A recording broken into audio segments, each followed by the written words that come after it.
श्री दास जी, एक बार इनके घर पे अनेकों संत पधारे और जब उनके घर पे संत पधारे तो ये प्रभु की आरती कर रहे थे। भगवान की आरती करके और ये जब आरती करने के बाद संतों की सेवा में गए तो वहाँ जैसे ही गए तो वे ठाकुर जी को विश्राम कराना भूल गए। और जब मंगला के समय जब वे मंदिर में जाते हैं तो प्रभु के द्वार ही नहीं खुलते, भीतर से पट खुद ब खुद बंद हो गए। जब उन्होंने विचार किया कि ये भीतर से कैसे बंद हो गए, अब तो आकाशवाणी होती है और कहते हैं प्रभु कि जाओ संतों की ही सेवा करो। अरे मैं यहाँ रात भर सिंहासन पर खड़ा रहा और मुझे तुमने विश्राम नहीं कराया, मुझे सुलाया नहीं।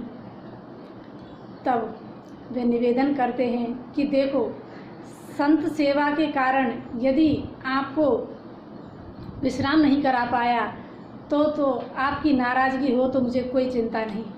यदि संत सेवा में भूल चूक हो जाए और आपकी सेवा में मैं लगा रहूं तो आपकी नाराज़गी बनती है, इसलिए मैं संतों की सेवा नहीं छोड़ सकता।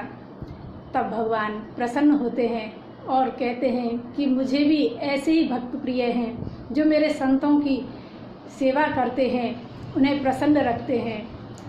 तो पट खुद ब खुद खुल जाते हैं और भगवान ने साक्षात प्रकट होकर उनको दर्शन दिए और उन्हें अपनी छाती से लगाया और कहा कि तुम बहुत ही प्यारे भक्त हो, हमेशा संतों की सेवा करना।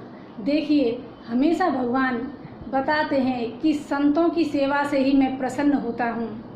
जो संतों की सेवा में लगा रहता है, जो संतों की बात मानता है, वही मेरा सर्वश्रेष्ठ भक्त है। और जो अपनी मनमानी करता है वो काय का भक्त। संतों के पीछे जो चलता है वही मुझे पा सकता है। इसलिए हमेशा प्रभु ने संतों को ही सर्वश्रेष्ठ बताया है। कहते हैं कि मेरा जो मंदिरों में स्वरूप आप देखते हो वो उससे मैं मिलूँ या ना मिलूँ, लेकिन संतों के संग से मैं अवश्य मिल जाता हूँ। इसलिए हमेशा संतों का आदर करें। जय श्री कृष्ण।